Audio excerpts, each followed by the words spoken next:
Roy Cooper's Medicaid expansion stance, key issue for 2026 Senate race.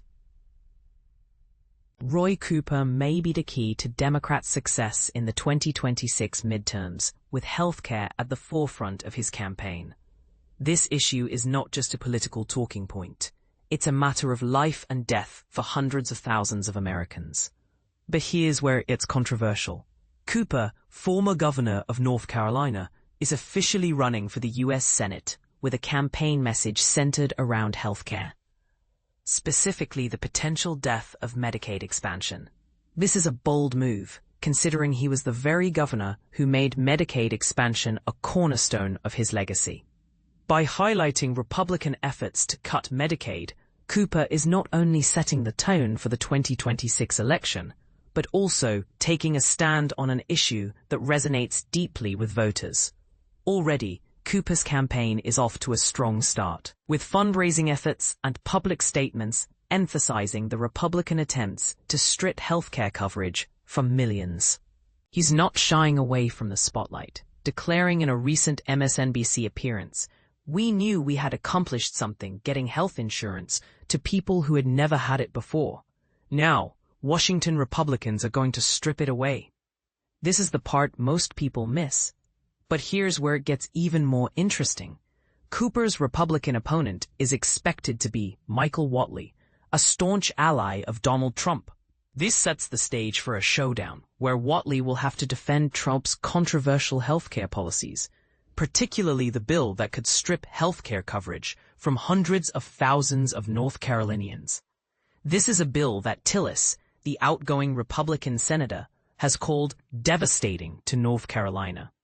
Gary Pierce, a former journalist and Democratic strategist, believes that Cooper's focus on healthcare is a winning strategy. There's 600,000 people who won't be able to see a doctor or go to a hospital. If you can put meat on the bones of that issue, that is a powerful issue, Pierce said. Cooper's advantage is not just his political instincts, but also his track record as a champion for healthcare access, particularly Medicaid expansion. His unwavering determination to expand Medicaid in North Carolina, despite strong opposition, paid off in 2023 when a bill expanding Medicaid was finally signed into law. But this isn't just about healthcare. It's about the future of American democracy. Should everyone have the right to see a doctor without going broke? This question will be at the heart of the 2026 midterms. And this is the part that most people miss. As national Democrats watch Cooper's campaign closely, one thing is clear. Healthcare will be the deciding factor in the 2026 midterms.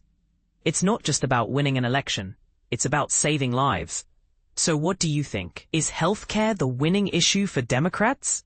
Join the conversation in the comments below. Senator Tillis calls Roy Cooper a formidable opponent for 2026 Senate seat. The 2026 Senate race in North Carolina is heating up, and it's already shaping up to be a battle of political heavyweights. But here's where it gets controversial.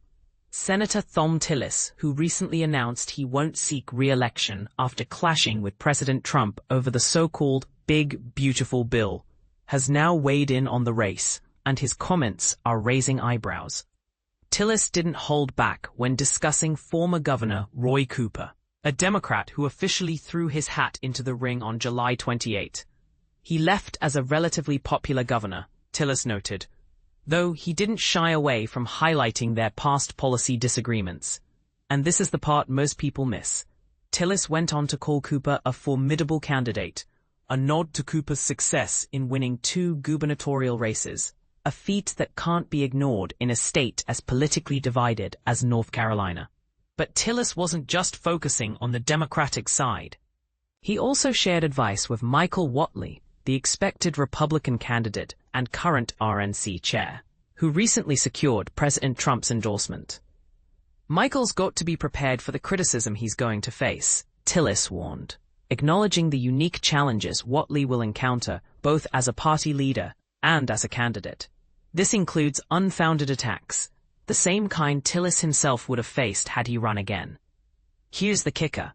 Whatley hasn't officially announced his candidacy yet, but Trump's endorsement has all but confirmed his entry into the race. This sets the stage for a high-stakes showdown between two seasoned politicians, each bringing their own strengths and baggage to the table. So, what does this mean for North Carolina voters? The race is already polarizing, with Cooper's popularity and Whatley's Trump-backed candidacy creating a stark divide. But here's a thought-provoking question.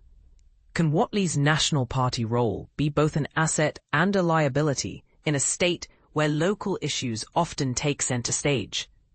And how will Cooper's past policy reversals play into the narrative? One thing's for sure.